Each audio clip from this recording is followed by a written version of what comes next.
my first episode of Morning Coffee and Chat. Sorry I was a little late getting it fired up. If you guys seen the top of my desk here, you wouldn't wonder why I got so many cords and wires to different headphones and different microphones and different charging cords. I couldn't find them. I couldn't find the plug to my mic. Let me go and get everything synced in together. We'll get this puppy fired up right.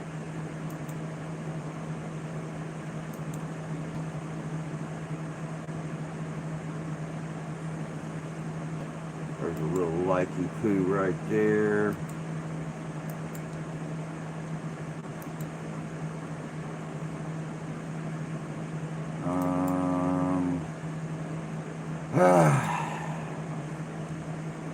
Good morning, William. Good to see you, bud. All right, let me see here.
Morning, Tony. Morning, Jan.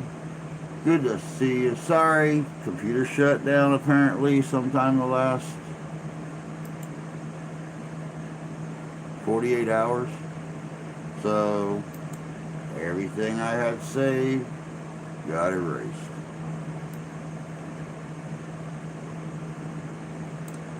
Alright. There's that. Okie doke. There's that. And then we can share.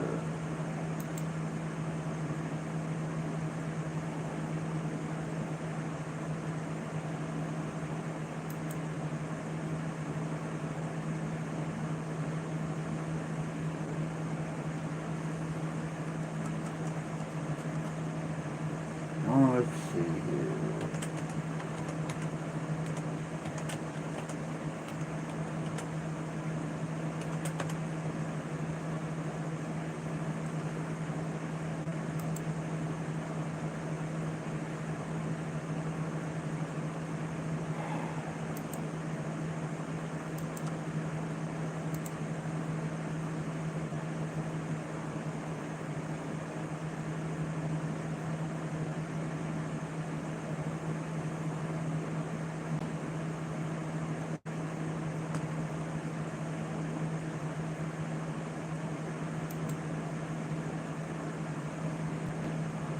Not one thing, it's another. But anyway, as I said a little bit ago, before I had to redo everything, good morning and welcome to the Friday, July 1st episode of Morning Coffee and Chat. Me and Chucky, we got the coffee. Y'all bring the chat.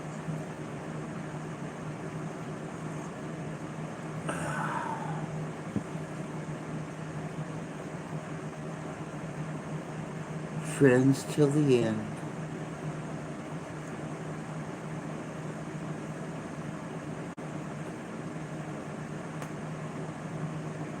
I thought that was October.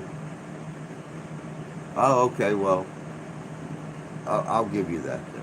I'll give you that. Since you were born in July, I will give you, you know, I'll give you the greatest people ever born thing.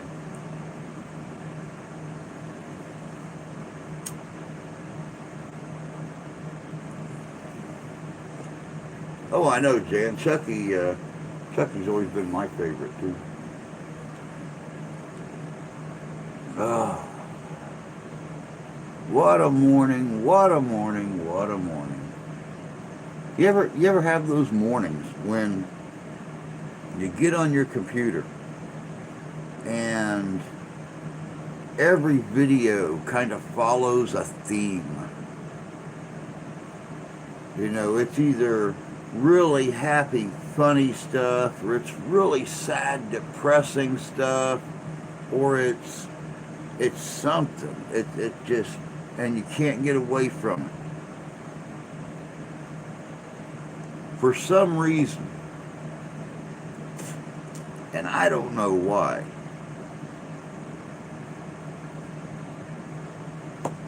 because I worked on the video that I released yesterday. I shut the studio down, left the room, and this morning I come back in here, turn everything back on, and I don't know if you guys remember the old movie. They made two of them. Um, Angels in the Outfield and Angels in the Infield. For some reason, every video suggestion on my YouTube was one of those two movies, clips from one of those two movies.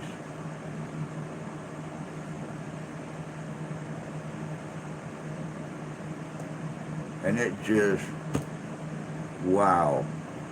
I'm like, you want to, so then you start, then you start going through and trying to find other stuff to watch. You keep refreshing the page over and over again. And then it's TV shows like What Would You Do? Or, you know, stuff that just really eats into your heart and soul. And it's like, my God, I think I'm just going to go back to bed. This is not how I want to start my 4th of July weekend, is sitting here watching shows that are guaranteed 100% going to bring tears running down your face like a little kid whose ice cream just fell off their cone on a hot summer day.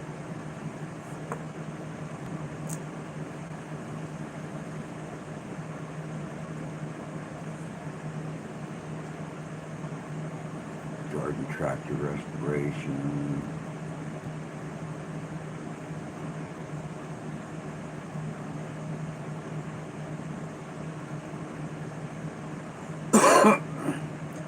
I actually consider the old, not old, dividing line to be Star Wars. Yeah, well, sadly enough, you know, being in my 50s, all that really badass music I used to listen to in school and stuff is now considered oldies. One of my daughter's friends just looked at me 2 days ago and said, well, that's because you're an old man and you don't understand. Never wanted to hit a girl in my life, but the thought crossed my mind.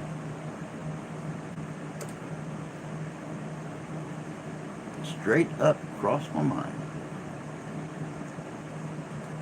I guess in a sense I didn't really want to hit her, but I wanted to accidentally, almost purposely trip her.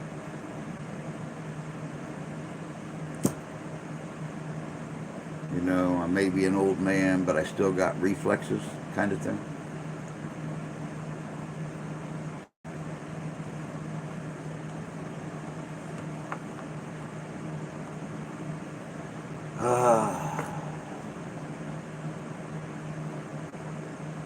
I hope you guys have all got some nice plans this weekend. We were going to do an investigation, but Mark's wife told him, no way, dude. You're going to spend Sunday and Monday evening with the kids.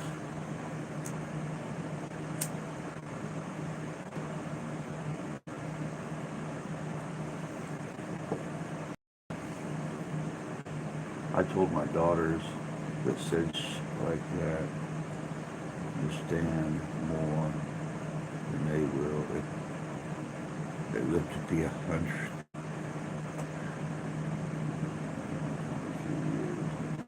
2005. Wow. I'm sorry.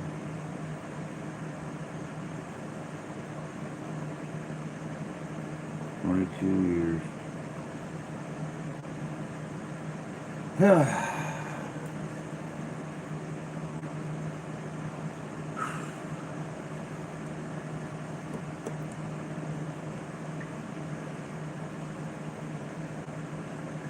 Talking about cars at the time. Yeah, it's an amazing thing. My daughter loves classic cars. She thinks they're awesome. Her friends are all into modern stuff. They want these really super decked out trucks and cars, and I've told them all, yeah, well, I will take your modern, up-to-date car and put it up against a boss or a judge, or I would even have put it up against my dad's '50 Ford pickup.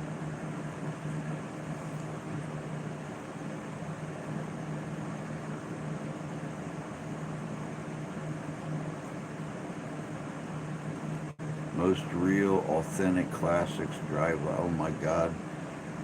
I sure wasn't the case with my Fairlane. We had that Fairlane souped up so much.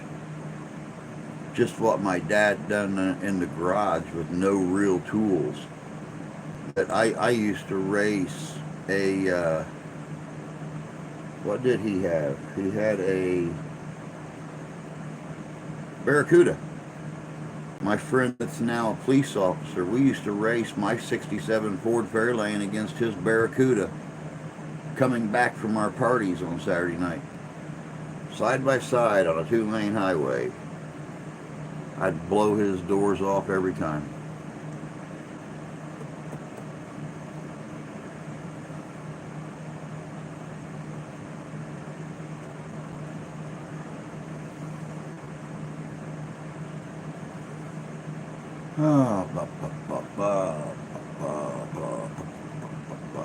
But as I was saying, I hope you guys got some good plans this weekend. Our 4th of July is all going to be tomorrow night. There's not going to be anything going on around here on Sunday nor Monday. No parades, no nothing. We're having fireworks out on Camp Ritchie Folk, or Lake Ritchie Folk, tomorrow night. The whole town and the surrounding area will all converge on the parking lot at the high school, setting off their own fireworks and stuff like that, and we'll watch the fireworks from the lake over the top of the school, and that'll be it for the 4th of July, same as it is every year.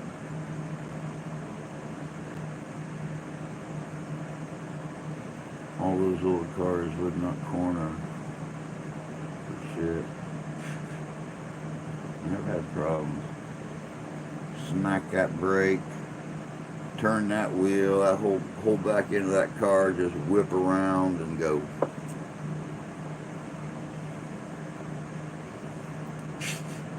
Yeah, there you go. Cut all those, cut both yars with that newly restored deck.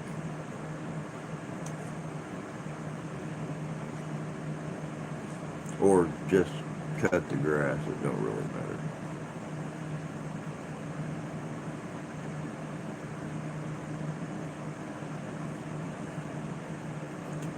Of course, we are in the month of July, and once again, my brain is going to be racking, trying to figure out how to get to my 35th high school reunion at the end of the month.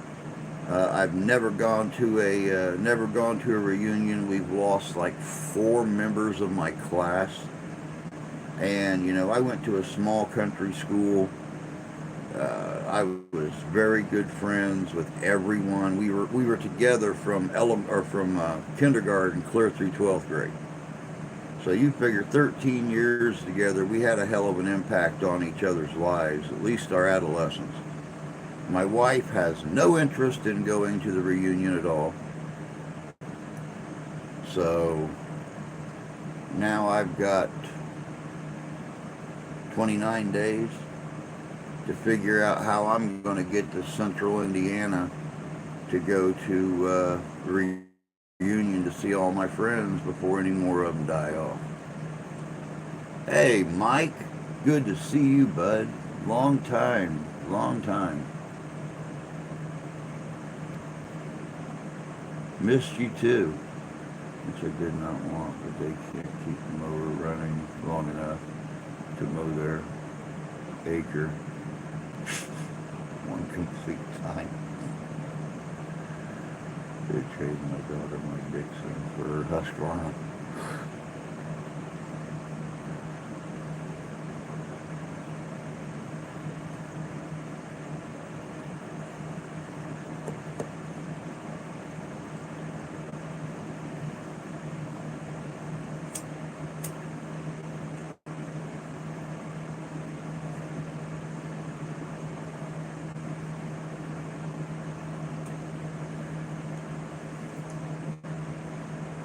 Oh, good to have you back, Mike.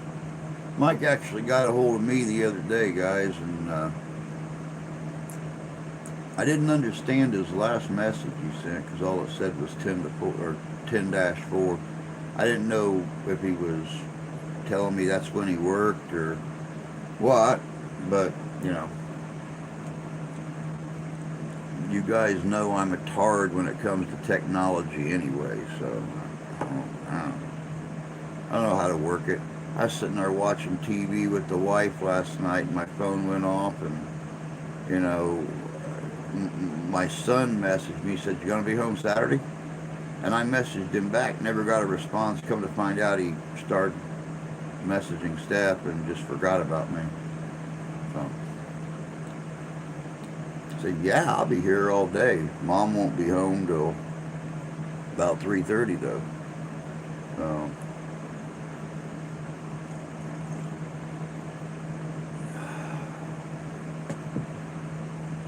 So I guess I'm going to see my son, my daughter-in-law, and my grandkids, and everybody else tomorrow too.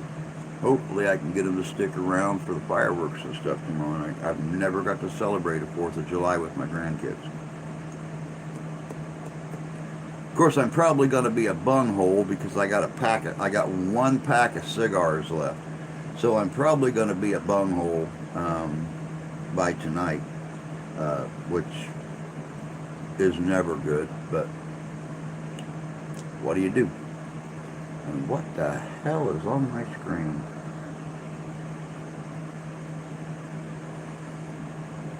I had to use the 10 codes and phonetics on the radio working for the feds.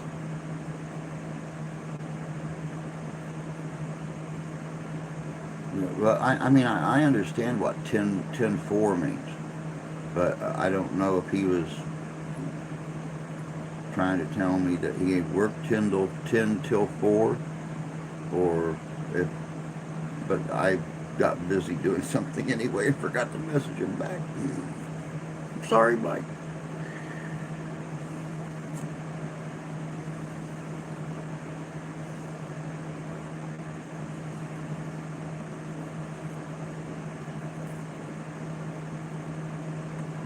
Assume it was a yes to loaning money.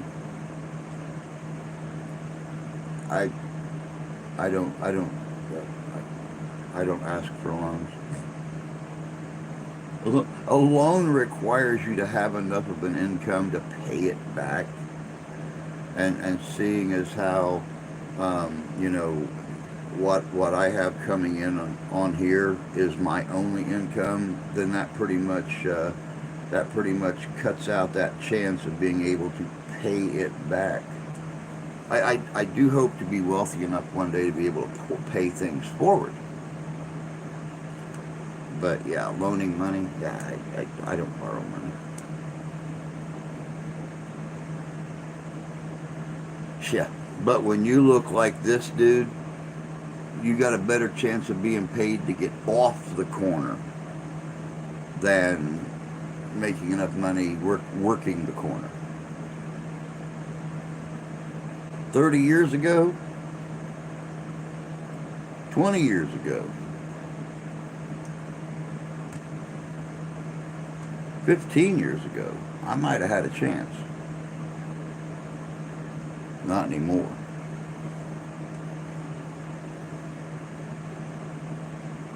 And my luck, people wouldn't even be throwing money at me. They'd be throwing rocks and rotten vegetables, and I mean, I guess at least if they throw vegetables, I'm going to eat.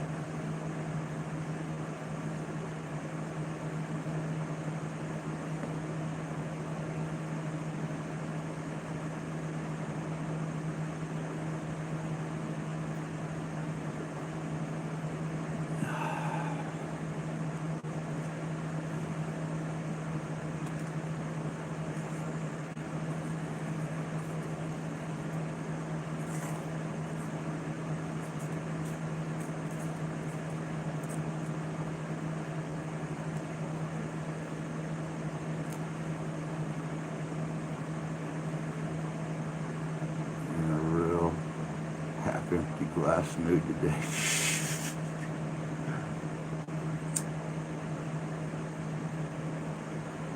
Hey, I think that was a glass half full remark. Seriously. I mean, if they throw vegetables at me, at least I'll eat. I mean, that's a half full kind of thing. That's a positive outlook on it. And I mean, oh, up until not till the veggie part.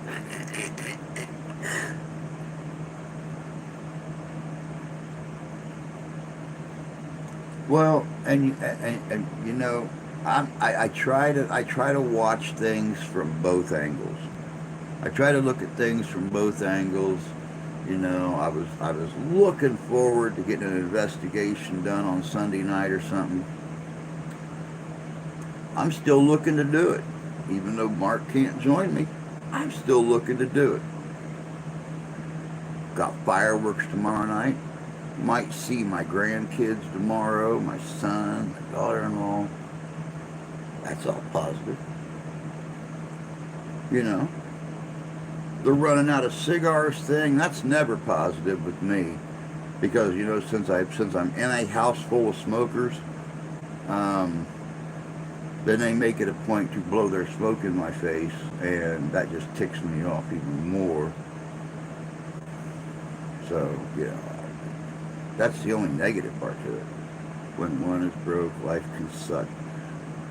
Yep, that's pretty much it. Every day of my life. But it's okay because I still got my health, so what the hell does it matter? I wake up every day, I wiggle my toes in the carpet.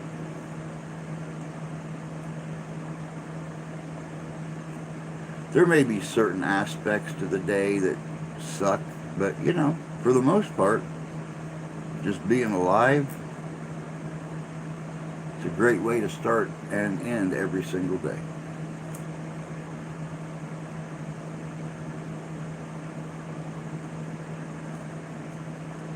Got some good news yesterday. We did get the clearance from the Parks and Recreation in South Bend, Indiana, to do the oldest cemetery in South Bend.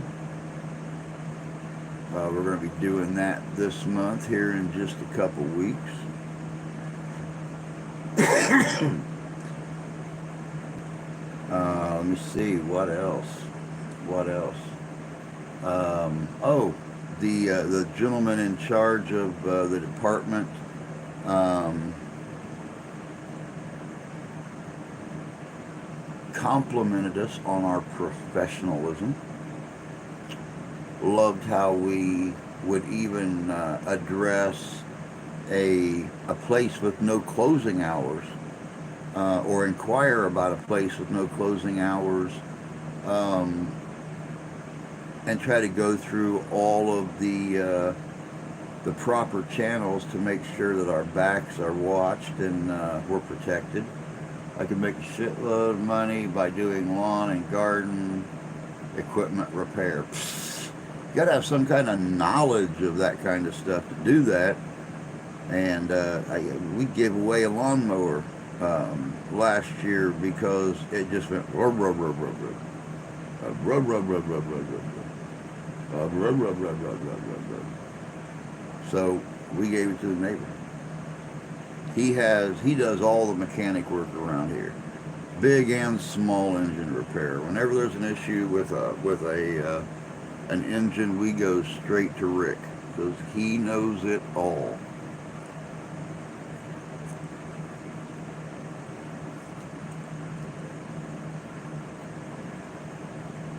I like doing that. Don't want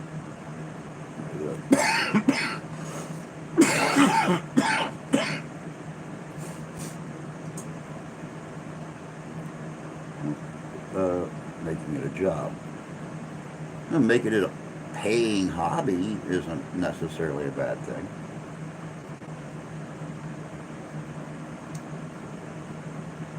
It's like going out and making fancy birdhouses or something like that and hanging them up out along your road, have somebody come out, or building bookshelves or something like that. It's a nice hobby, and you might make a couple dimes at it. Hey, Robert, good to see you, bud. Hope you're doing well.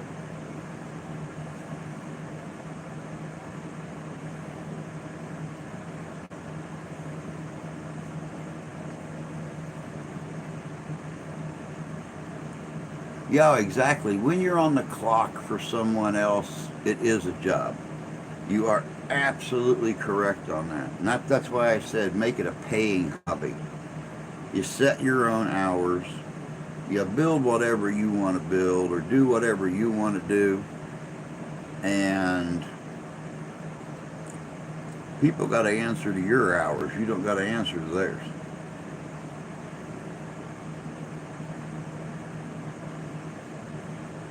Fixing and selling mowers just takes more space than I have. Yep, because I don't know what your road front looks like or what your yard front looks like out there at your place, but around here when people do it, they might have 200 feet of road front lawn right there to stick mowers in, riding mowers or snow blowers or push mowers or rototillers or something, sticking them out there for sale.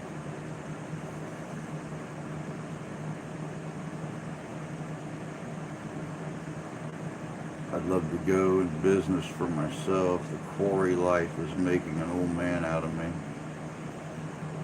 I could imagine that. And you are a young man still. So, yeah, I can imagine what the quarry life, I could imagine what the quarry life is like.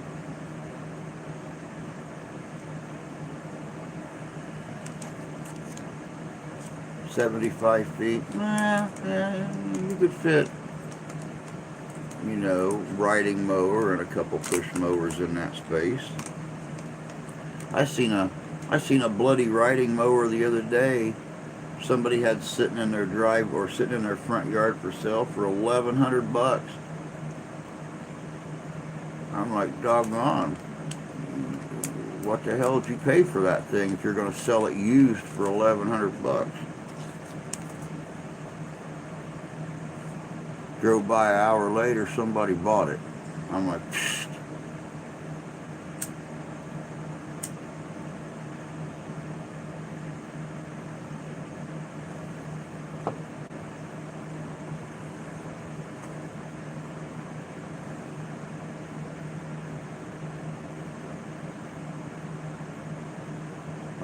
drive some of that massive equipment.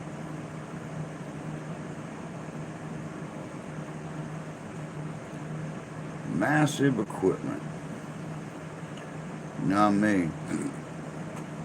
I don't see well enough to drive a car. I can't imagine driving a earth mover or a grader or some giant frickin' backhoe or bulldozer. I mean, I wouldn't mind having the connections. I need about a dump truck and a half load of gravel out here in the driveway. But, what the heck. Both my Cubs are worth way the hell more than I thought. The little one is 800 to 1,000. The big one is 1,500 to 2,500. Wow. Love my mower. Wouldn't sell it for $1 million. Move to southern West Virginia, and I'll hook you up. I'll hook you right up. Finding dedicated people who stick with it. It's a battle around here.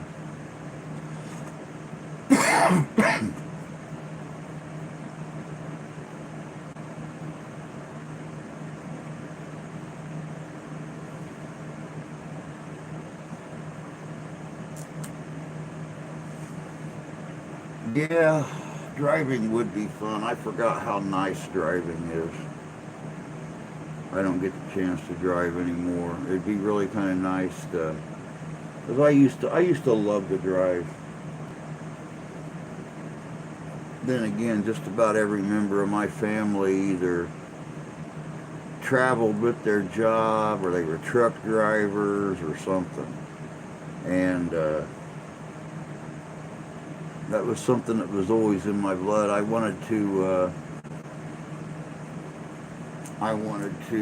become an over-the-road truck driver.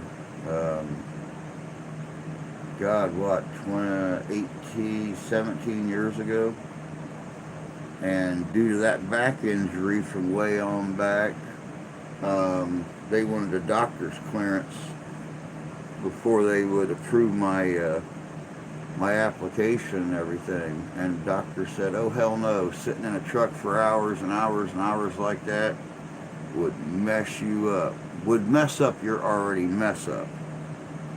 So, yeah, there went that. But I had absolutely no problem sitting in a car for, 16, 17 hours and driving straight through from Indiana to Tampa, Florida or something like that.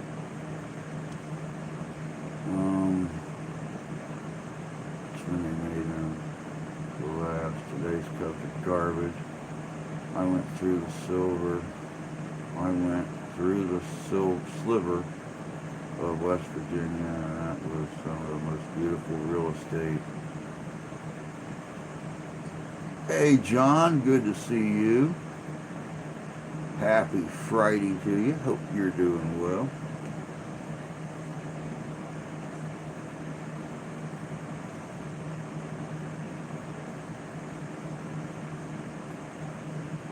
Cars are gentler on the body than those older trucks. Yeah.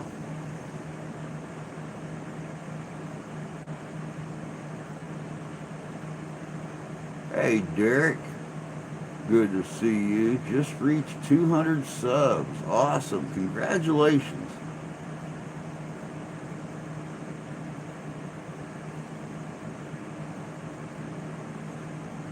Sorry I didn't stick around in the in that live stream yesterday. Once I had been ignored the 4th time, I said screw it and went ahead and backed out. You can only say hello so many times and be ignored. When you start to get the feeling you're just not wanted. And I know exactly why, and you know something, it's more of that personal BS, he said, she said, whiny, boo-boo kitty bullshit, and I'm not going to be a part of it. So, just because I stay loyal to two different people who are telling two different sides of a story. No, you didn't ignore me. You didn't ignore me. It was the host and the guest that was getting ready to come on, and the guests, I guess the guests present squeeze. I just nope. I won't be. I won't be part of the online paranormal group drama BS crap. So think of me as Switzerland. I stay loyal and honest to everybody. So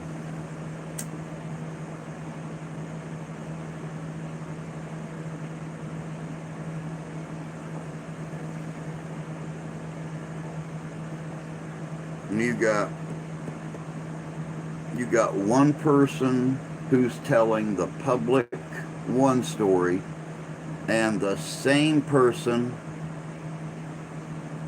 who is doing something different. I mean, I actually read their text messages, so I know that what people are saying about them is true. But like I said, I'm not getting involved in all that. It's stupid, childish games, and I'm not there, dude. Let me see here. I'm good. Hope you're doing well. So, oh yeah, always doing well. You know, regardless of how good or how bad the days are, you know, regardless of how much I seem like I'm complaining and everything, just always remember that the very first thing I do in the morning is get up, kick my legs out the bed, and wiggle my toes in the carpet. And that sets my mood for the day. I may have crappy things happen, but doesn't everybody?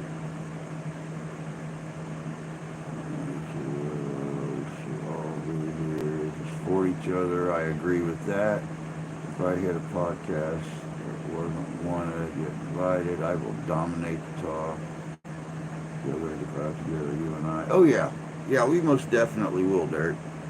One way or another. Like I said, either I managed to get to Ontario, you managed to get to Michigan, or we do a video from our own perspective places.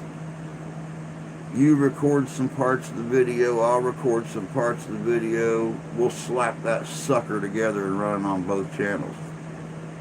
I don't care.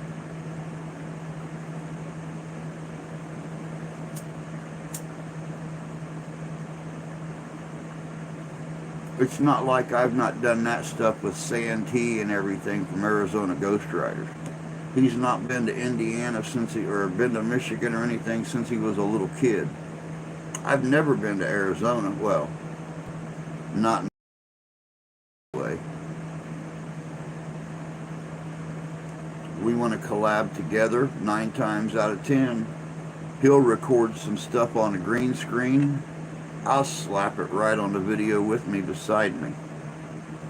Same thing with me. I want to be in one of his videos. I'll record things on the green screen. He'll slap it in there beside him in the video somewhere.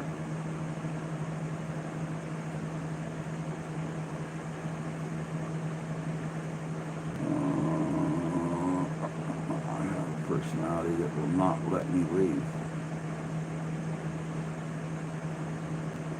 Oh yeah.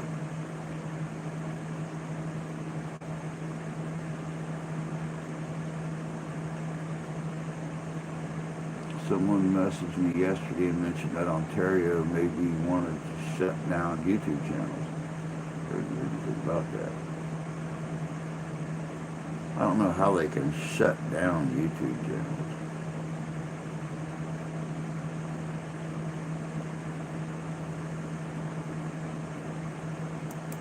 I mean, how do you shut down an entire section of the internet?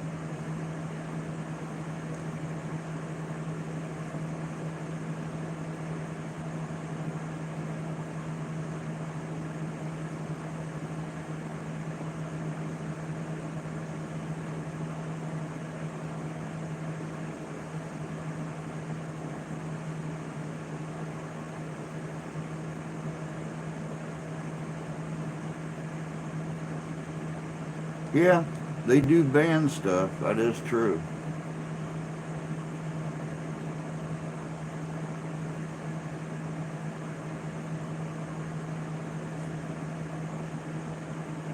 It's all right, Tony. I understood.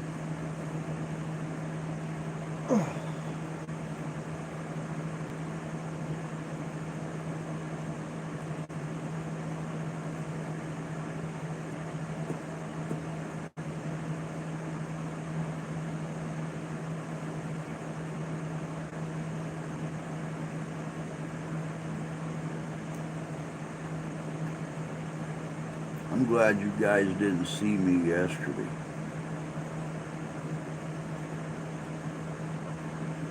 I don't know what was going on. No clue. My blood sugar was fine. For some reason, I couldn't keep my eyes open.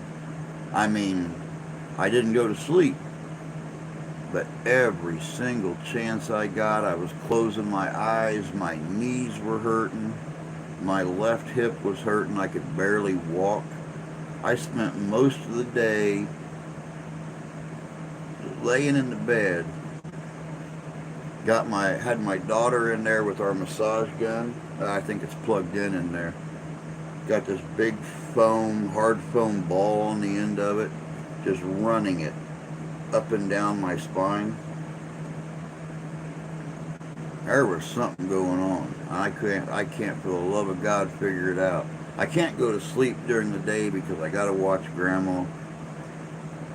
But the wife got home yesterday afternoon, and I was sitting there in the bed, and just automatically my eyes went shut.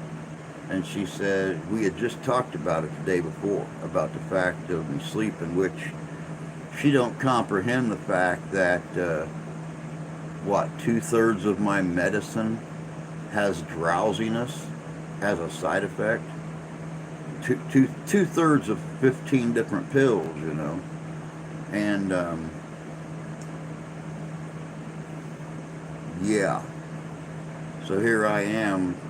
I either take my pills and run the risk of falling asleep, or don't take them and stay awake.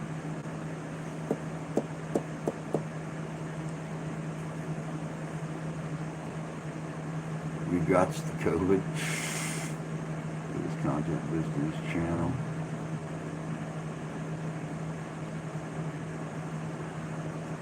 Let me run to the bathroom real quick, guys. I'll be right back. Way too much coffee this morning.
Oh, alright, now I can get back to reading this stuff.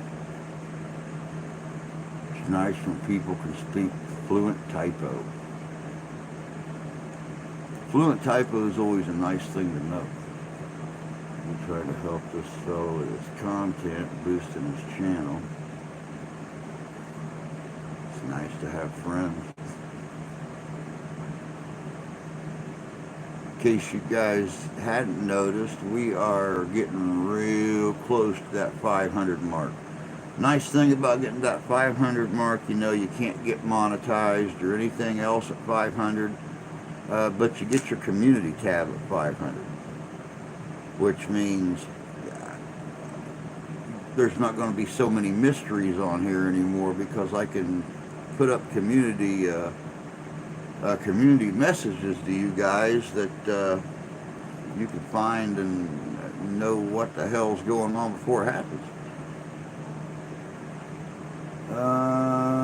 You got the COVID. I was the same way. My back was hurting so bad yesterday.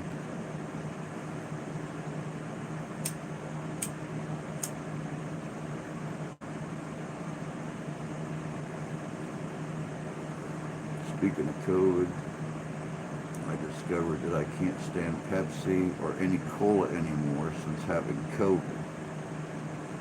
You know, and that's really kind of funny you mentioned that, Tony, because we were talking, me and the wife were talking last night, and she is extra sensitive to any kind of sodium, because when she had COVID last year, everything tasted salty to her, and now that she's over it, like, you know, night before last, I made cheeseburgers on the grill, and between salting the hamburger and the provolone that she wanted on her burger, everything was way too salty. And she told us she's never complained about salt. This household goes through more salt than most restaurants do, and she's completely shied away from salt now. She cannot do the salt thing because everything tasted salty. She made a breakfast scramble 2 weeks ago, and she didn't put any salt in it at all, and it was too salty for her. We don't know if it was the egg, we don't know if it was the breakfast sausage, what it was, but it was, yeah, she couldn't eat it. Now I drink ginger ale, squirt, A&W. Can't go wrong with A&W.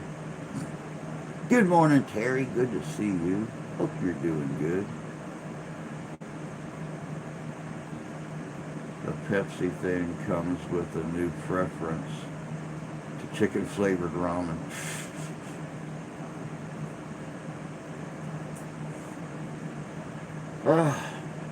Used to love chicken, never liked beef. Prefer to eat nothing but shrimp. Shrimp-flavored ramen. We go to the dollar store, buy like 6 packs of it for $1. Usually if the wife has the money, she will just take every one of them on the shelf and bring them home. That way I have ramen for, 2 or 3 weeks. Of course, the daughter, she likes beef, so, but she very seldom ever eats anything during the day, so, she'll buy her 1 or 2 packs of beef, she'll buy me like 8 or 10 packs of shrimp, and eat the shit out of shrimp. I used to do beef only. I got a few cases of ramen. I'd love to get it in cases. I would never worry about having something to nibble on through the day if I could get cases of ramen. Today is my birthday. Not doing anything. It's too hot. Going to just sit in the AC all day.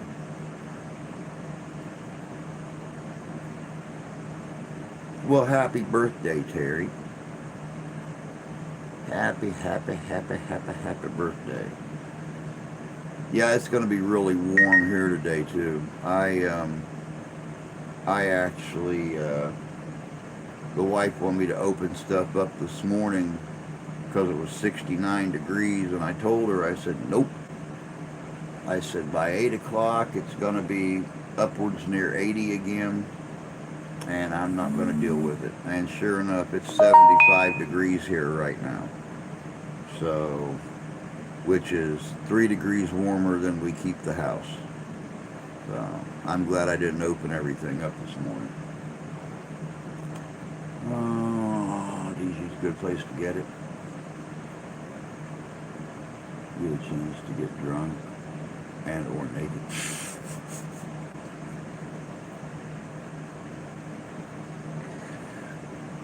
That's exactly what her mom needs to see, is a drunk naked Terry running around the house today. Woohoo, it's my birthday.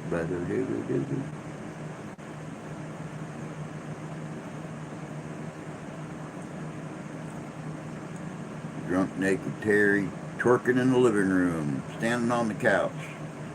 Got music jamming on the TV. Her mom walks in, spins around, and walks right back out the room. She is not getting involved.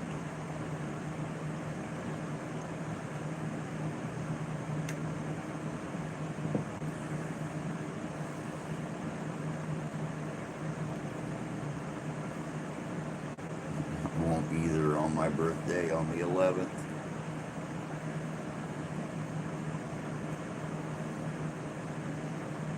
My dad would crawl out of the grave.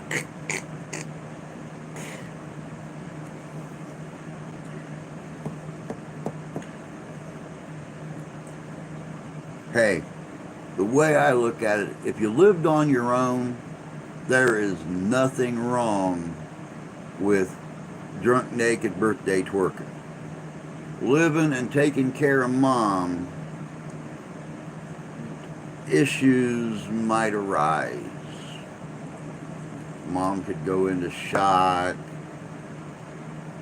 You know, she could yell for help. You'd fall off the couch, break an ankle. We got enough broke ankles and stuff in this group. We don't need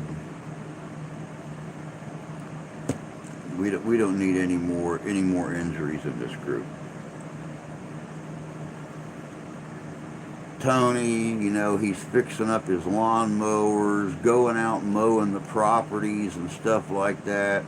He's going to have a muscle spasm and have like a half smile from the joygasm that he has out there riding on his lawnmowers all day long.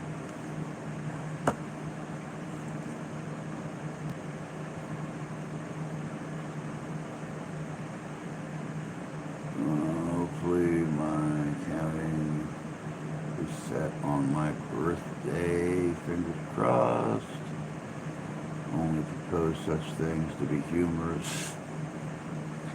Well, yeah, of course. I mean, you propose them to be humorous. You throw the ball to me. I take it to the goal line. I mean, it's called playing off each other, and we usually do it well.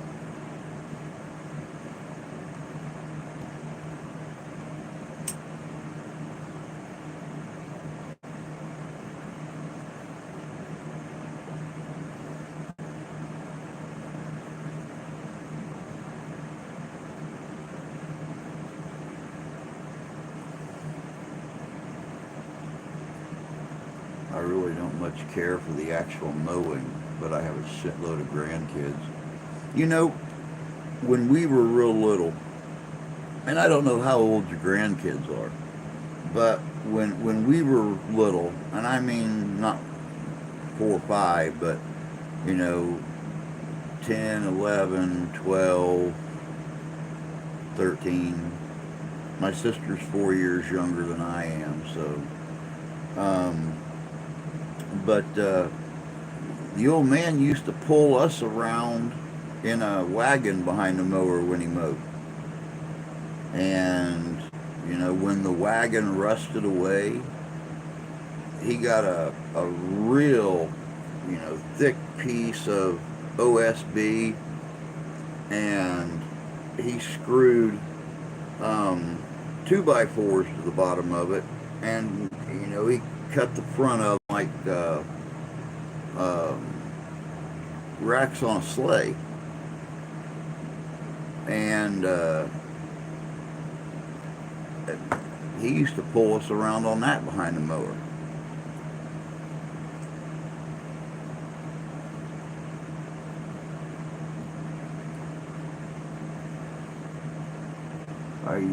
I started mowing our 2-acre lawn in Missouri at age 10. My dad still to this day won't even let Mom use the riding mower. She can push mow around anything he can't get right up to. Us kids were never allowed to use the riding mower. That was a no-no. You could call in a professional landscaping crew with the most up-to-date zero-turn radius mowers on the market, and they could not get the lines Dad wanted in his yard. So yeah, we didn't get to mow. And it really kind of sucked because I always loved mowing. Didn't bother me to be out in the sun when I was younger all day long. And I mean, you know, even when they first moved back down to Tennessee and they had 3 acres that they mowed, you know, the old man would sit out there for a day and a half, mowing. He'd get as close as he could to the trees in the yard. He'd get done with mowing, start trimming with the push mower, and he'd spend 3 or 4 hours trimming out those 50 damn oak trees in the yard. And when he got done with that, if Mom was working and he was doing the yard by himself, he'd move on to the weed eater. He'll let her push mow, but he won't let her weed eat, and he won't let her use the riding mower. He says that's his job. Says the only thing he can still do and not screw up.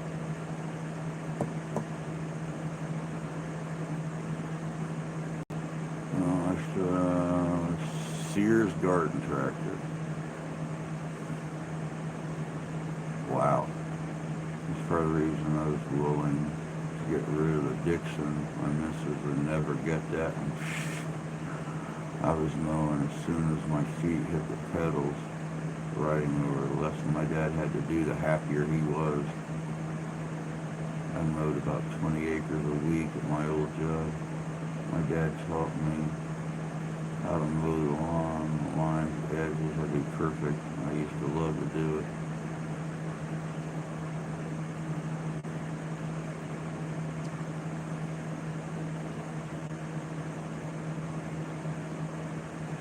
Yep, my old man wouldn't. He wanted that stuff. He still to this day believes the only way he can get it done and done up to his specifications is to do it himself. So you were lucky. I don't know how many times my sister and I tried to surprise Mom and Dad, or we wanted to do something over the weekend. So on a Friday we would go out and we would mow. And I mean, the yard looked good. Everything was cut. There was no little divots in the yard from running the deck too low or something like that. And he would still come home and just flip chicken nuggets, man. He would flip poopy caca. Now it's gonna grow back in looking funny.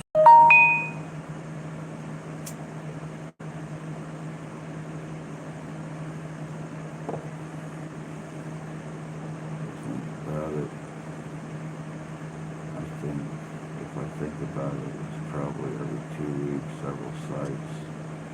So it was staggered. The dude next door mows the lawn in circles, drives me crazy.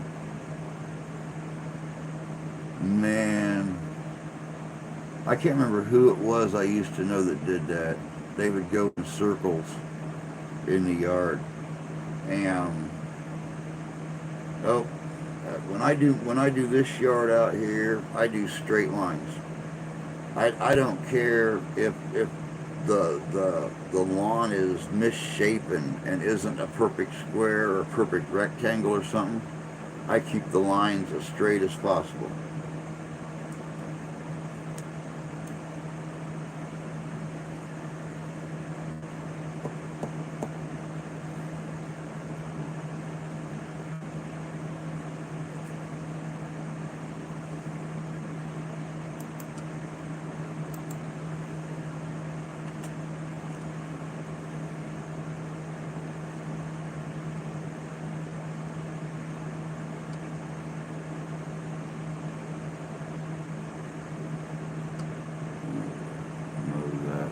get the grass short enough to find small children.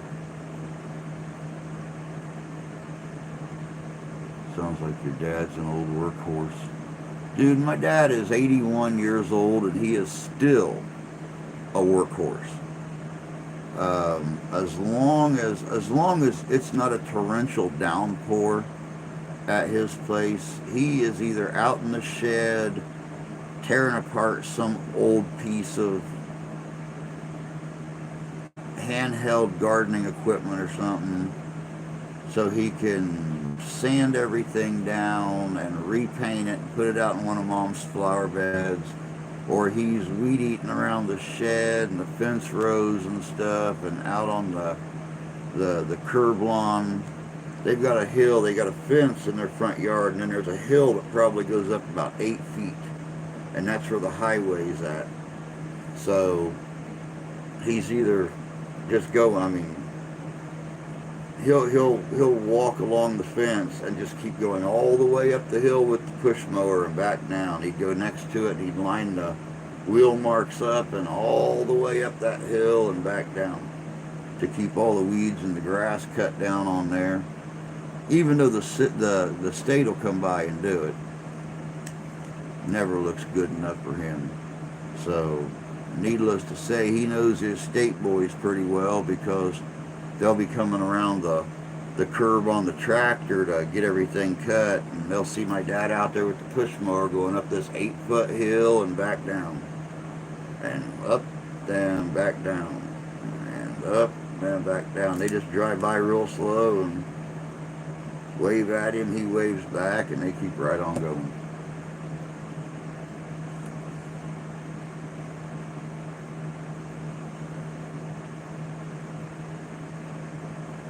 I did all the frontages along the interstate. What the hell?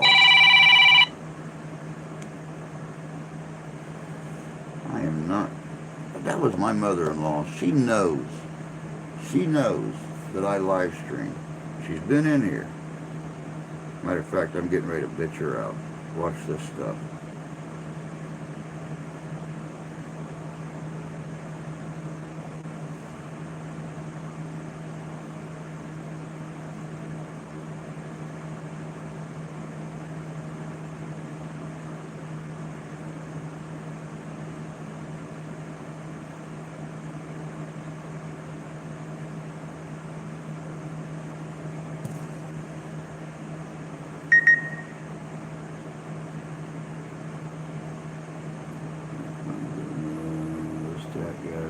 Scared to mow the steep stuff.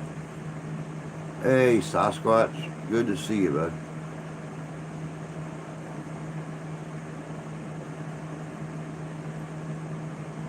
Only turn a tractor on its side once.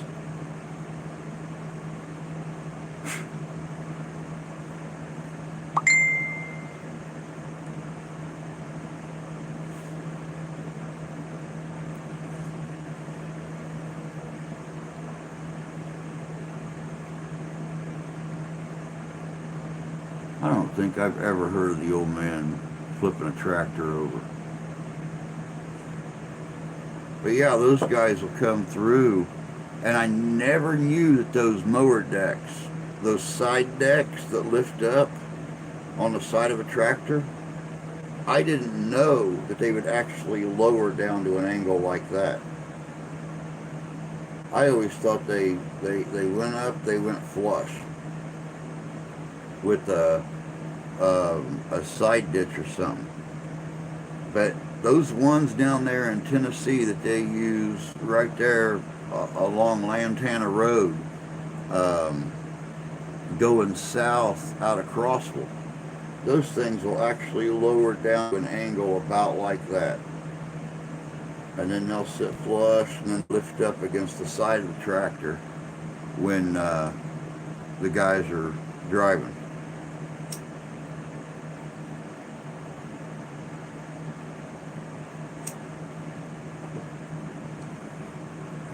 Completely rolled my Dixon. Wow. Wow.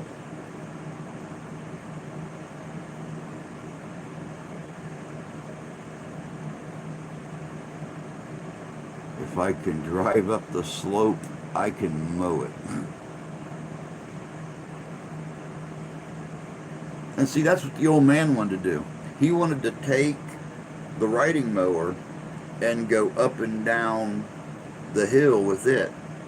But from the bottom of the hill to their fence is only like 4 feet. So there's barely enough room to get the mower halfway flush. He would literally have to go up on the highway, mow it, then go back up on the highway and mow down the next strip, then go back up on the highway and mow down the next strip. And they got like 100 and, I'd say probably 125, 150 feet of frontage along the highway.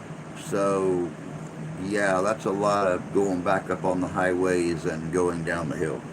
There's not enough room to go down and then, turn it around and go back up again. Not to mention the fact he'd probably flip it backwards trying to do it, since all the weight's there in the back.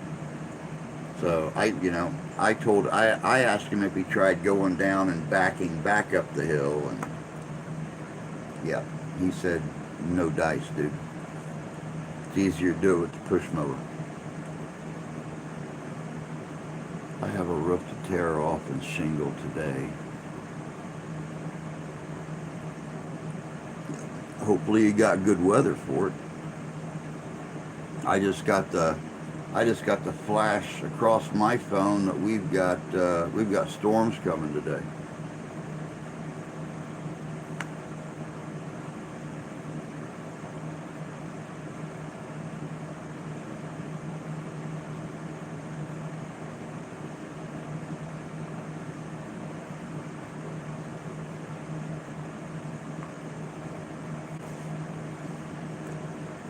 Inclement weather is expected in your area sometime in the next 24 hours. And when they say the next 24 hours, they usually mean, hey, get ready because rain will probably start in your area in the next hour.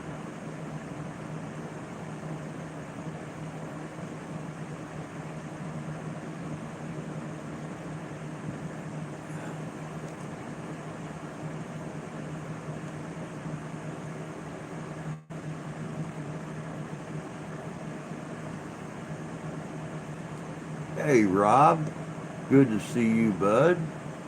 Hope you're doing good.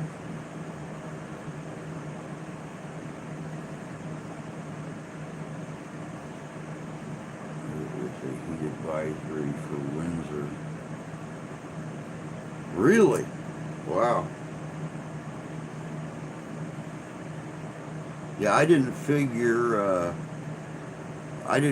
the Detroit Windsor area would be that hot. We're only expecting, I think, 81 as a high today. I didn't think it would be. No, we're expecting 91 today. 91, and I didn't think they'd put a heat advisory out up in that area for 91, 92 degrees. I ordered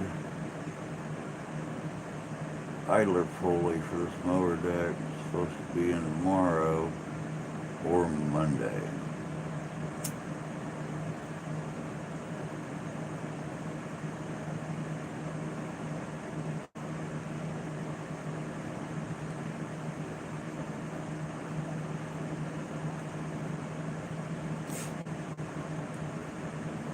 Due with the 4th. It got here yesterday. That's cool. Been slacking on my channel the first few weeks, so next week I'll be back vlogging celebrity graves. Rob, I don't blame you, man. I don't blame you. Just keeping the wife's car truck, whatever the hell you want to call her little SUV Chevy Equinox. Just keeping it in enough gas to get back and forth to work has been murder on us. You know, I can't imagine going out and doing a lot of driving for the channels and stuff. That's one of the, I guess that's one of the biggest reasons why we've had to cut back on the investigations and everything. I'm not letting Mark, you know, make that 30 minute trip up to get me to go back to where he's from, do the investigation, and then make that hour round trip north and then back home again, because of the price of gas. So, I mean, I don't think anybody blames you for slacking on the channel a little bit and not getting out to more celebrity graves.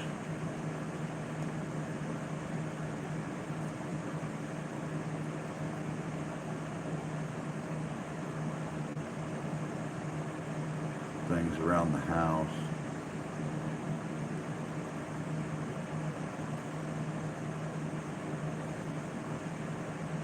Stop me from getting out.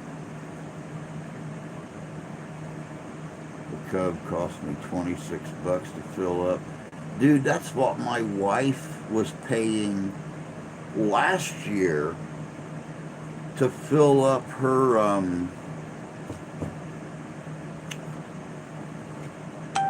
oh, what the heck was that white thing she was driving? Her Saturn. That Saturn Vue that she had last year. She was only paying anywhere between 25 and $30 to fill it up. Now she's paying over $50 just to get between a half and 3/4. Closer to a half, but still.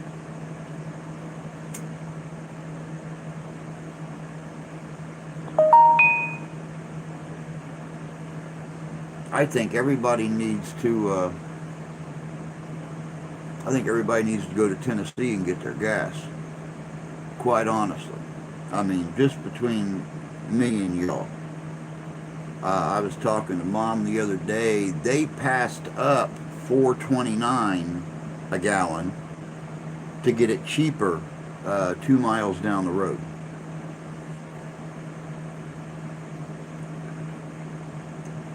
Since they do the Murphy's thing at Walmart, go in and get the Walmart card, put the money on it, then go out and use it at Murphy's in front of Walmart, they only pay $4.19 a gallon.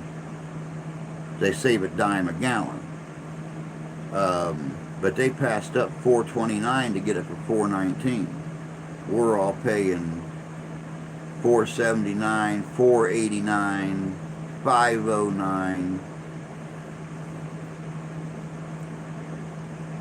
What I had to do to plan my outing, find an area where a few celebrity graves close to each other, but it's a 2.5 hour trip. Oh, ouch, ouch, ouch.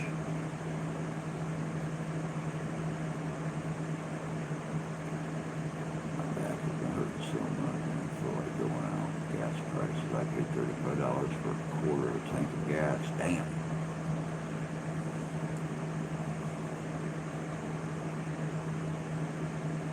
If I let my car go to half tank, it takes me about $50 to fill it from a half.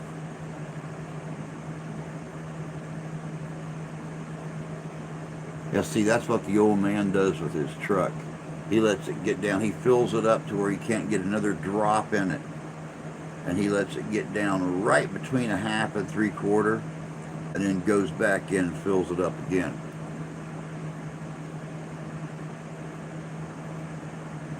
$5.19. The wife actually paid for, what'd she pay last week? No, earlier this week. She got it for 489, 479. She got it for 479. Put $40 in it. It got her up right in between three quarters and full.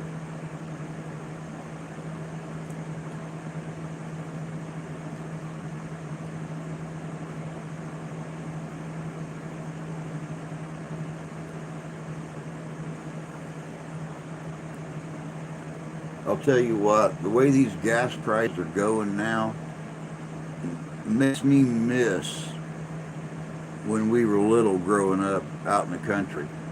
I remember the old farmer down the road.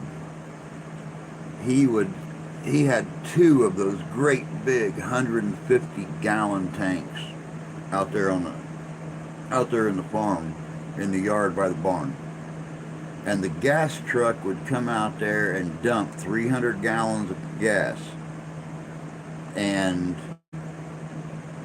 that's what they lived off of. They used it for the tractors, they used it for the vehicles, they used it for everything. So,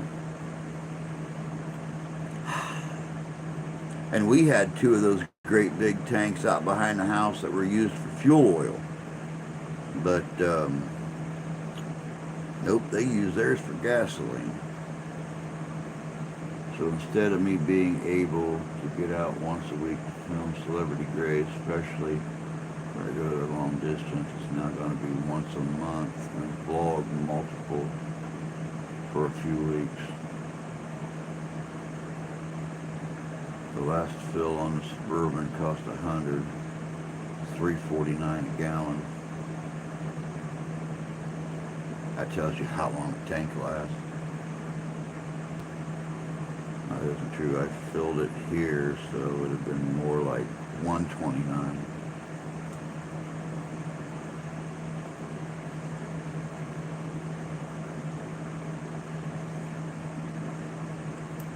It's murder, y'all. That's for sure. I still haven't heard anything about that amazing, wonderfully promised gas tax cut.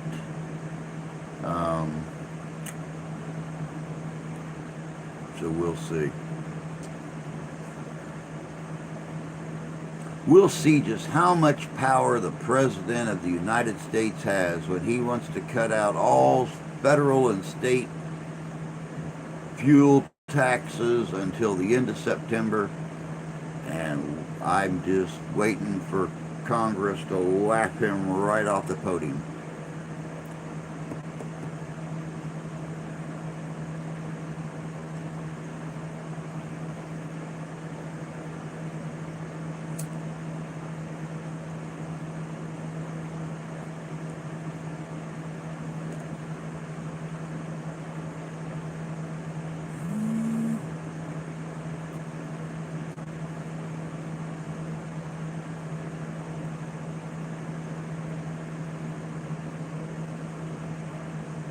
No cut. JB froze the tax. I agree with you, Rob. They're really pushing the electric car thing. And, well, needless to say, most people don't have anywhere between $25,000 and $65,000 to go out and spend on an electric car. And besides that, you need to go out and buy all the attachments to charge your car up at home. So not only do you have the initial cost of the car, but the plugs and everything that you need to hook it up at home. Not to mention the fact that places like around here and stuff, there are no electric car charging stations. And, you know, when people start using more electricity, you know what's going to happen to the price of electricity, right?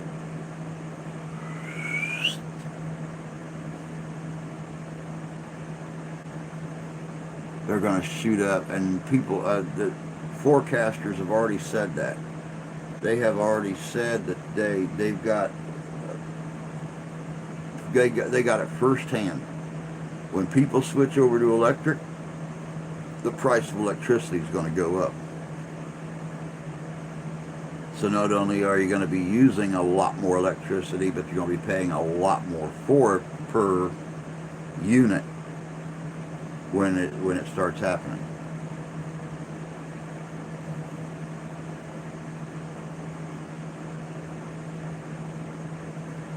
Not only cost, the manufacturing ain't there to supply that many yet. Nope, you're right. There's no roadside service for e-cars. People think must. They're smart. I will not be invested in an EV until they get solar to power. Yep, that's what I think about it too. They need to have more of a. They need to look more into solar charging units.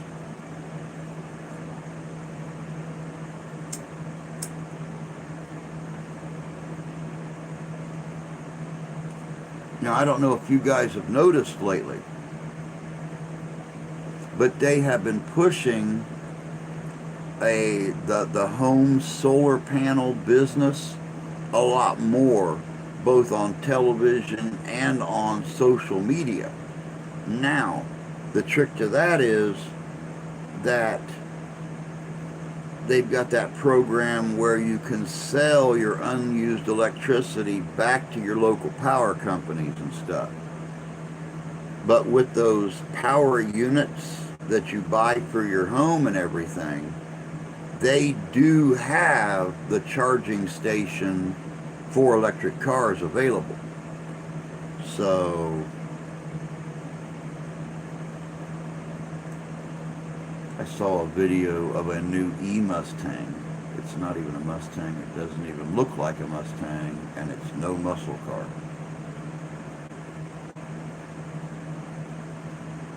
Nope. Not me. I'm not going to buy some. Nope. I have the money to buy a Mustang. I am not buying Mustang's deformed cousin that we want to keep locked up in the basement. If I'm going to spend the money on a Tang, it's going to be a real Tang, and I'll just suffer the consequences.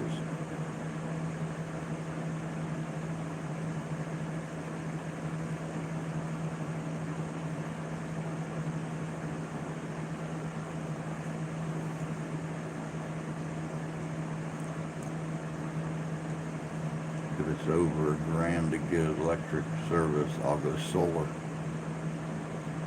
Yep. Sorry, but I would never ever own an electric car if I could help it. I agree with you. I agree with you. Now, you know, years ago, when the Honda Hybrid came out,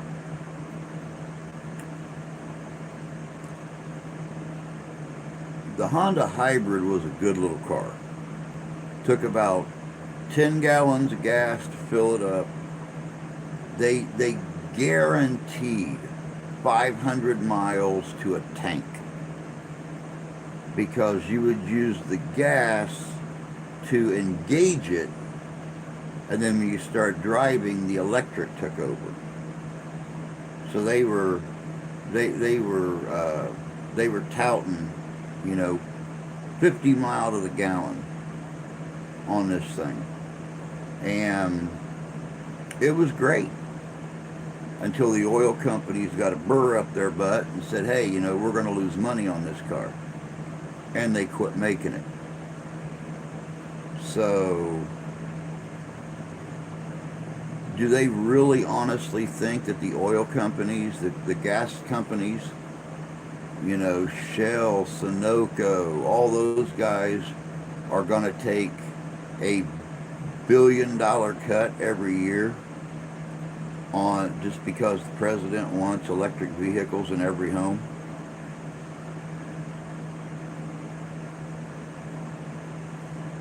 I got 2 generators that can supplement. They've got e-trucks advertised. They can't pull anything. Nothing says truck like a big block V8. Yep. Jetson Age is coming sooner than we wanted to. Man, you know, I've thought about doing a video on what people at the turn of the 20th century thought that the turn of the 21st century was going to be like. And, you know, it is completely amazing, but way too futuristic for the kind of stuff I do on here. I couldn't believe that they thought by now, they thought by the end of the 20th century, we would have automated harvesters that went out and plowed the fields, planted seed, harvested the crops, everything. Unmanned, automated, the whole shebang. Flying cars. They really honestly thought by the beginning of the 21st century we'd have a settlement at least on the moon, possibly other planets. It's amazing, you know, how when we predict what it's going to be like in 100 years or something like that, and then you get to that point and things really honestly haven't changed all that much in the last century. But yet you look at the century previous to that and look at the technological advancements that we made. Just all of a sudden, America or the world just kind of got stupid and forgot how to advance technologically. I remember when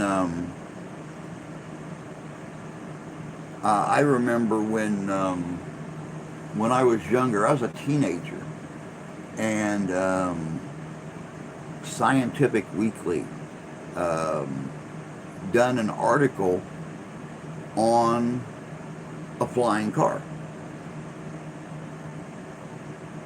And they were showing this stuff. I mean, they showed this thing, you know, how the props came out on it, how it lifted up, how the wheels folded in underneath it.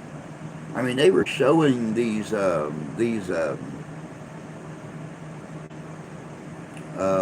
do they call them? Help me, guys. What's the word? Prototype. They were showing pictures of this prototype lifting up off the runway or lifting up out of the parking lot. You know, they showed where the props would come out at on the four corners. Said you didn't need a pilot's license to fly one. It drove like a normal car. And then all of a sudden, they cut that one off. Farm equipment can do most of that autonomous stuff. Yeah, but you're not seeing it, is the whole point. We know the technology's there. I mean, hell, it was 1955. We had a prototype hydrogen engine for vehicles. It ran on water. But that sucker got locked away real quick. That would have put the oil companies out of business, which would have cost certain members of the government that had their hands in the pockets of the oil company, would have cost them billions. Government interference with regulatory bullshit hampers a lot of advancements. You are right.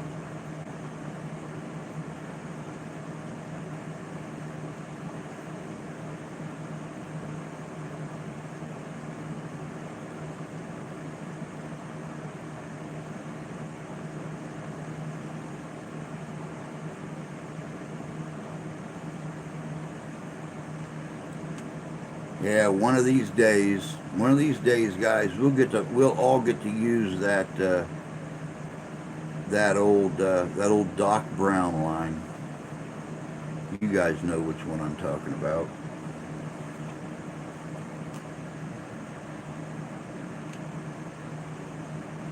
Roads, where we're going, we don't need roads.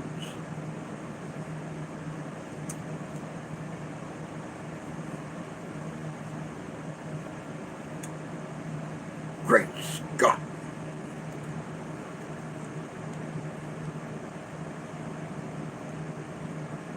Meyer drove across country in a water car. Most definitely. And it proved out to be a great advancement in technology. But once again, oil companies are going to suffer. Government officials who own major stock in those oil companies are going to suffer.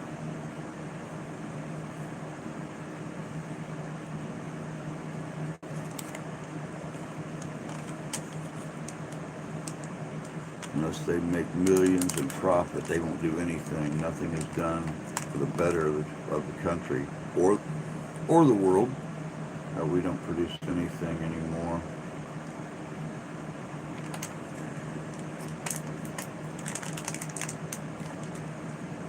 I was watching a video on Preston Tucker.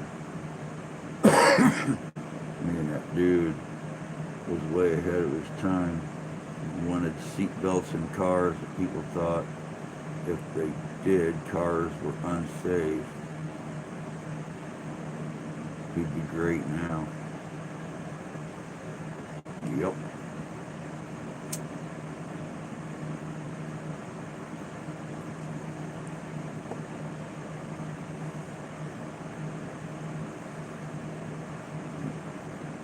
Tucker would have been one of the big three had he selected a better choice of engine. Very possible. Very possible indeed.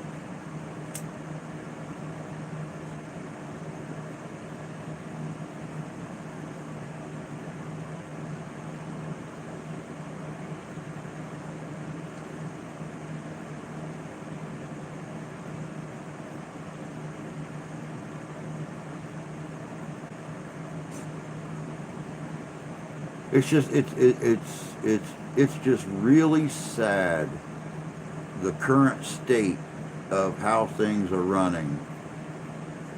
You know, and I sit and I think about, you know, how bad it is here.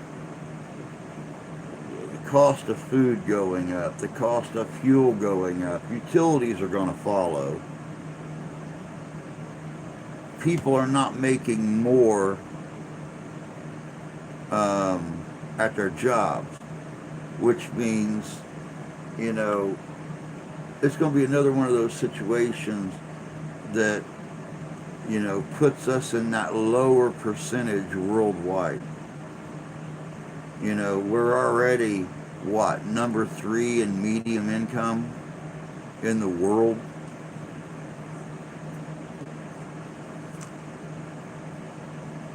But overseas, and I hear this from my friend over in England all the time, what we're paying a gallon for gas, they're paying 4 times that over there, because they buy their gas by the liter, 4 liters to a gallon. Could you imagine paying $20+ a gallon for gasoline? People in California bitch about $10 a gallon.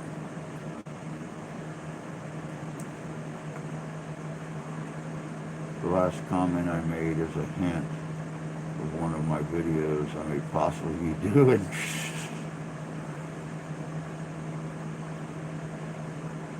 The administration is straight gaslighting the media who's gaslighting the public. Oh yeah. Read an article, we are 8th richest country, no more number 1. Oh no, no.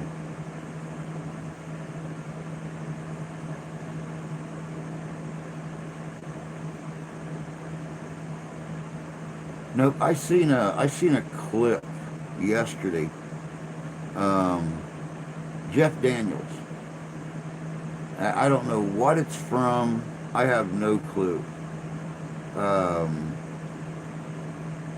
but somebody said something about America being number one, and he went off on a tangent and named like 8 or 10 different things that we were way behind the rest of the world on. You know, technological advancements, obesity, um, public shooting, this, and and then turned around and looked at him and said, "Number one, where the fuck do you get number one?" And I'm sitting there and I'm listening to this and I'm like, damn. Oh yeah, education way subpar behind the rest of the world. I read an article on getting a bike soon and going to order me 80cc engine to hook up to it to scoot around work and places. Don't have to use my car. You know, and it's really funny that you mentioned that, Rob, because there is a mother and daughter that works up at our grocery store uptown. And me and Steph were up there 2 weeks ago, and they showed up on these white electric bikes. All you got to do is get them started with the pedal, and then flip the switch, and they run on their own. Uh, the one little girl, she said, you know, with her medical conditions and stuff, she hadn't been on a bike in 12 years. And she said she can ride this bike. All she's got to do is once she gets it kicked to start, she starts rolling. She kicks on that switch. The motor takes over, and all she's got to do is keep her feet on the pedals and just ride along. No pedaling, no nothing. And she said they go, you know, 20 mile an hour, 15 mile an hour, something like that. But her and her mom have both got one. They're all over town now. And they're silent little motors, so you can put on your little headphones, you know, get your little iPod, stick it in your pocket or whatever, plug your phone in, whatever the case, and just go down the damn road and not have an issue.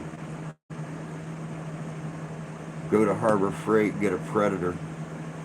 Huh.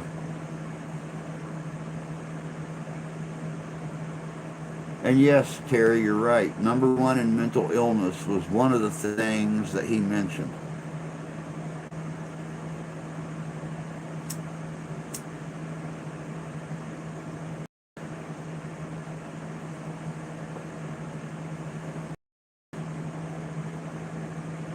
My 81-year-old uncle's been driving an e-bike for many years.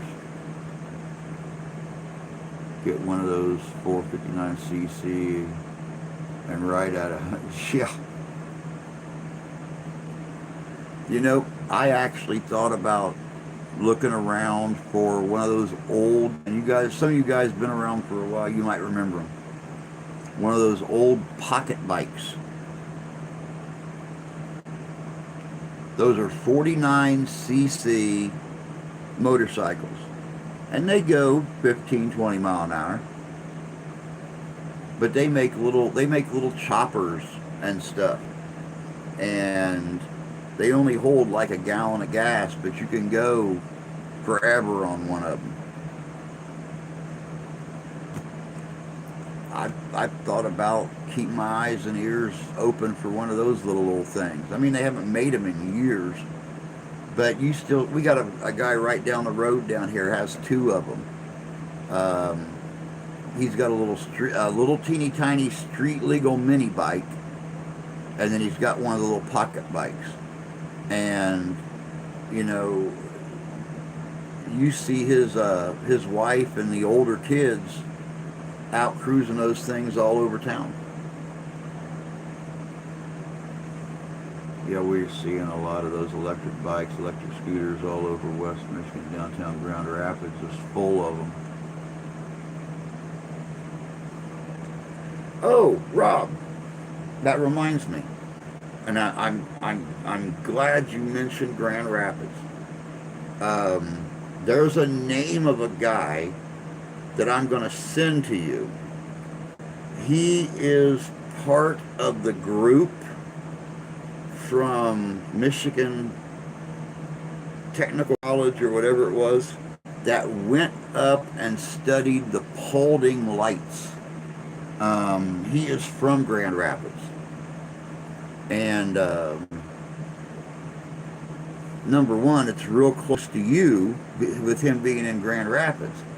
But I figured even if you couldn't go to Paulding to do a video, maybe you could actually sit down and interview him and have him talk about the Paulding lights on your channel. I seen his video this morning with the group that was up there checking out the Paulding lights. And they took telescopes and everything up there to study the whole deal. And I thought of you right off the bat because I knew you were right there just south of Grand Rapids.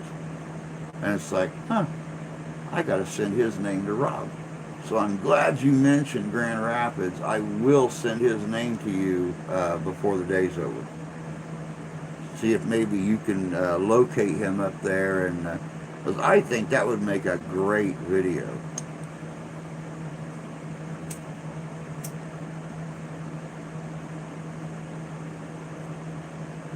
And as much as me and you are into that freaky deaky stuff like that,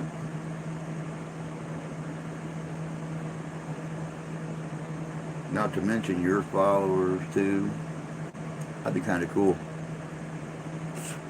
I guess they had Discovery Channel or something up there last year before last or something, and they can't figure it out. They said it's still a mystery. So, of course, you know, you've had people saying, "Oh, well, that's headlights." And you're not seeing headlights through trees 6 miles up a trail, up on top of a hill. Ain't happening. Not that bright. We're starting to see electric bikes around town here.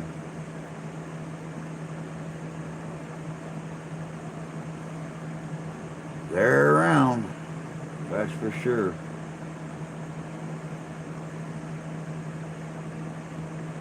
Hey, Taryn. Good to see you, dear. Hope you're doing well out there in Jersey.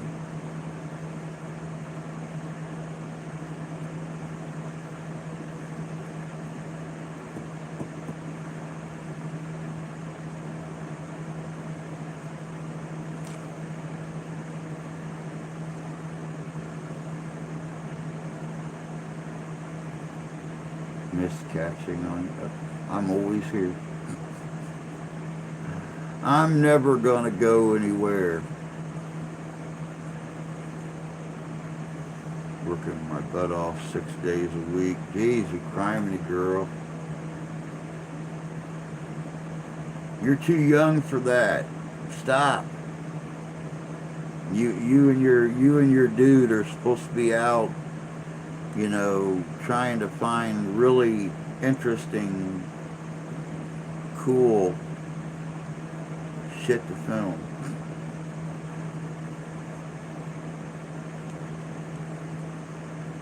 All working like that does is cause premature wrinkles. You're too pretty for wrinkles. Don't get wrinkles. You guys stay as young as you can, as long as you can. I need to win the lottery. Jersey's too expensive. Well, you know, Mark probably wouldn't complain if you moved to the South Bend area. You know, Indiana's nice. He probably wouldn't. He probably wouldn't complain one bit.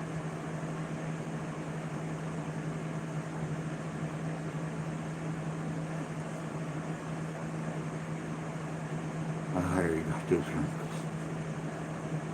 No, those are smile lines. I'm talking about the ones that are there when you're not smiling.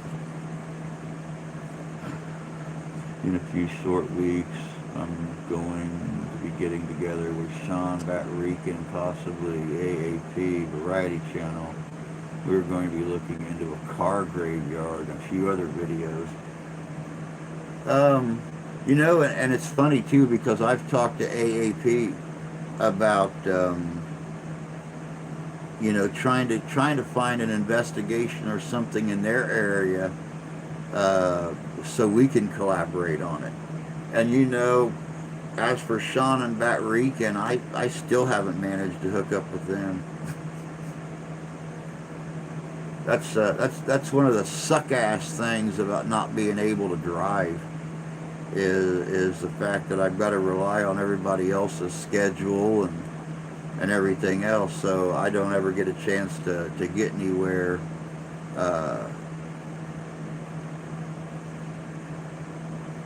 to meet up with anyone. Mark and I were going to do an investigation this week, and his wife said, "No dice, dude." We were going to go out Sunday evening because, nothing's happening. They're having their fireworks tomorrow night. We're having our fireworks tomorrow night. The 4th of July is just pretty much going to be the day that nobody has to work. So, well, except my wife, because, the tribe that she works for they consider that a high volume weekend, so of course they're not going to close down the casino. Hell, they don't close it down on Christmas or Thanksgiving or Easter or New Year's, or they didn't even close it down for Victory Day, which is a native holiday that celebrates the native win at Little Bighorn.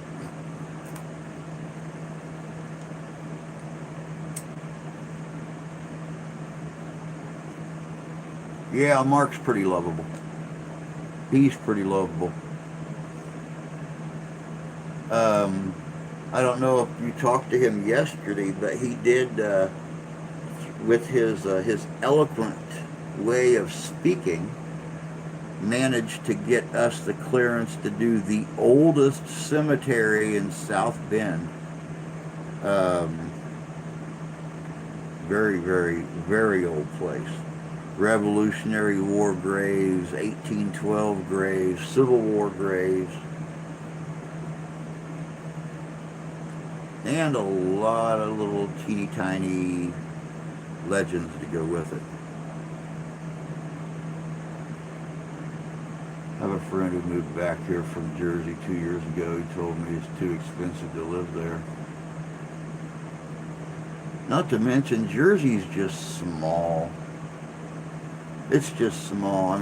How often has Rusty said, "Oh, that's only 45 minutes from my house"? Oh, that's only 45 minutes from my house. Charles Lindbergh, took off 45 minutes from my house. The Hindenburg crashed 45 minutes from my house. Wild West City's only 45 minutes from my house. The village that War of the Worlds was supposed to be based out of is only 45 minutes from my house.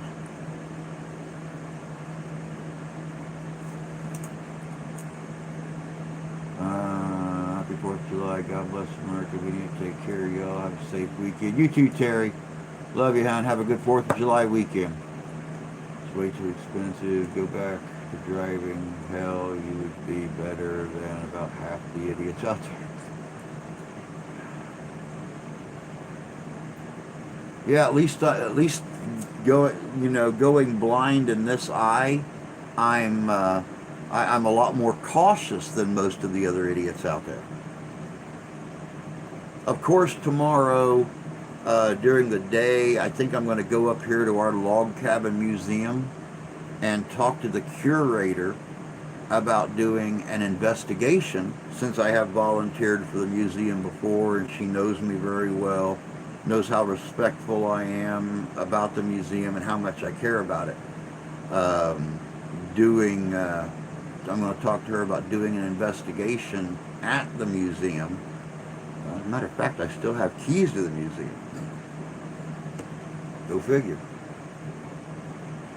Oh, it's going to be awesome. It's going to be an awesome investigation. Talk to Mark every day. Yep, me too.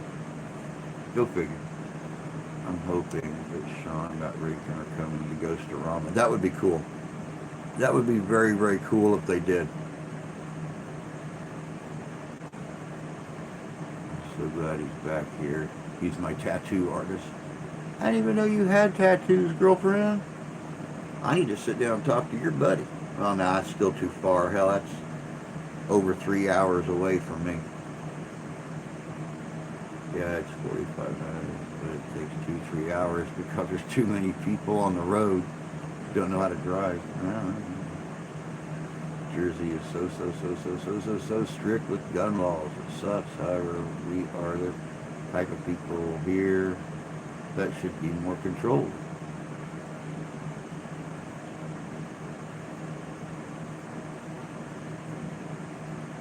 Ain't a hell of a lot better here in Illinois. Dude, no place is. My wife hates driving down into Indiana. If it wasn't the fact that her family is all right here in this area, close to the Indiana border, she'd probably move. She hates going any further south than what we are because that's when the Indiana people start spilling over the border into Michigan. And then you've got these dingle dorks that don't know how to drive a car, that, you know the ones. I mean, we have them in every state. The one that's in the center lane and they're driving down the interstate and they see their off-ramp, the sign for their off-ramp a mile before the off-ramp, and they wait till they're about 35 yards from it and cut across 2 lanes. You know, people like that.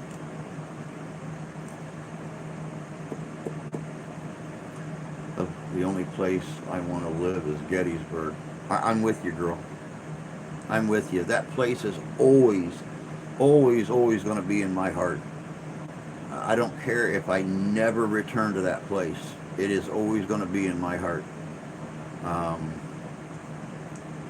Sad. I wish we could have spent more time there, but it's like, it's like Mark's wife said. We could be there for a month and a half of Sundays and not see everything. I would have to live there to see everything that I want to see in Gettysburg and the surrounding area. How about those who drive in high-speed lane and cut over? Oh yeah, those are the ones that cause like our 40-car accidents and stuff like that in the wintertime. Great day, all right, Rob, you take care of yourself, bud, and you have a good day. And I'll send that dude's name to you, and hopefully you can get something going on the Paulding Lights. I mean, that's one of Michigan's biggest mysteries. Had people go up that trail at night, walking right towards the light, and it seems like they never get closer to that light. It's always way off in the distance. Oh, I drive like that. I'm a maniac on the road. Look out. When I lived in Texas, that's how I drove. But, I lived in the Houston area. The Houston Metroplex had over 10 million people. The police that we trained with for our security position told us there were anywhere between 13 and 15 million cars on the road right there around Houston. And you either, when you come on an on-ramp onto the highway, you either match their speed or you can run the risk of dying. I mean, you go from a 45 mile per hour on-ramp to a 90-mile-per-hour roll of traffic. Oh yeah. And I mean, people, you know, threading the needle. They're taking a 12-foot long car and pushing it through a 13-foot hole, going 90 mile an hour, and then going back around other cars. Not to mention you've got your suicidal handy tards down there that I'll never forget coming home from work at 4 o'clock in the morning one time, and I'm sitting there listening to the radio about a guy going the wrong way on the highway, apparently trying to kill himself, and he passes me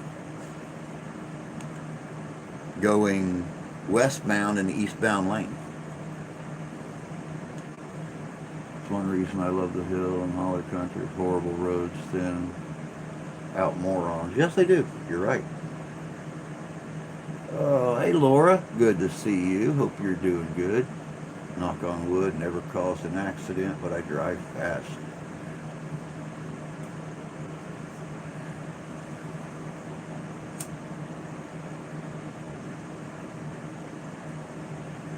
All right, guys and gals, it is about that time. We got about 30 seconds left, if that long. I just happened to glance up and see 9:59.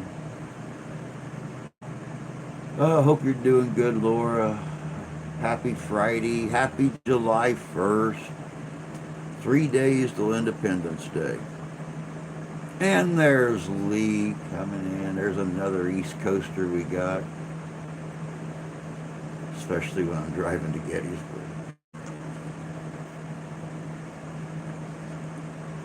We're going to have a great holiday weekend.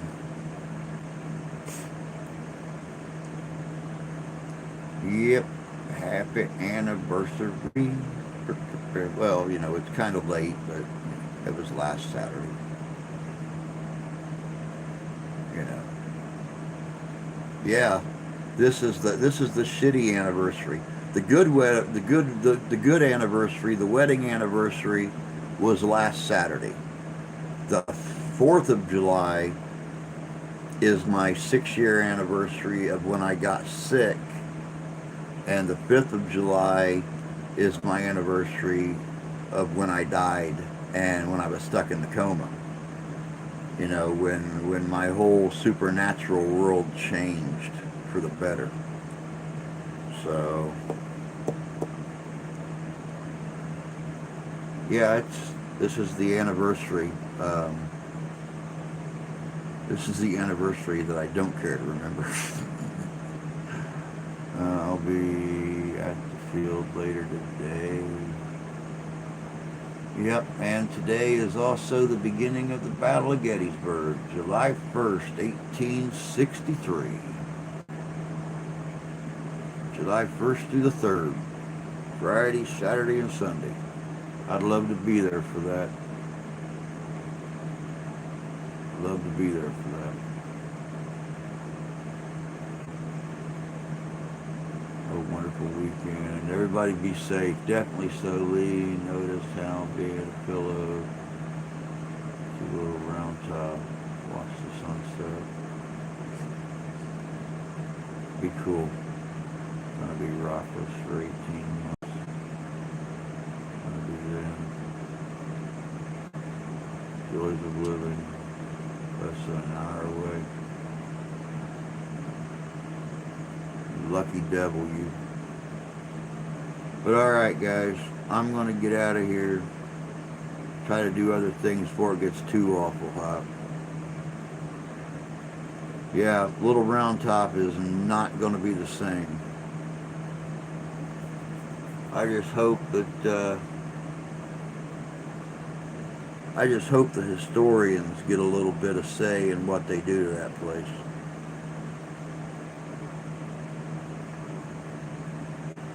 But you guys all take care. Have a good 1st of July.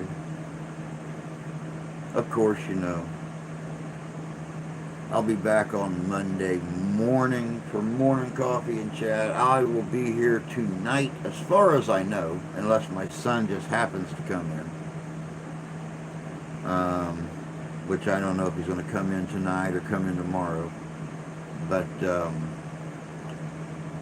one way or another, if I'm not on here tonight, I will be on here Monday morning. But right now I'm planning on being on tonight. And who knows? We might do something really frickin' unique, like weird state laws or something like that. I heard another good one yesterday, so that kind of gave me the idea to do some more weird state laws. So be looking for us tonight, 7 o'clock p.m. Eastern Standard Time, right here on the channel. But until then, y'all take care. Take care of yourselves. Take care of each other. God bless you. God love you. I do. Catch y'all tonight.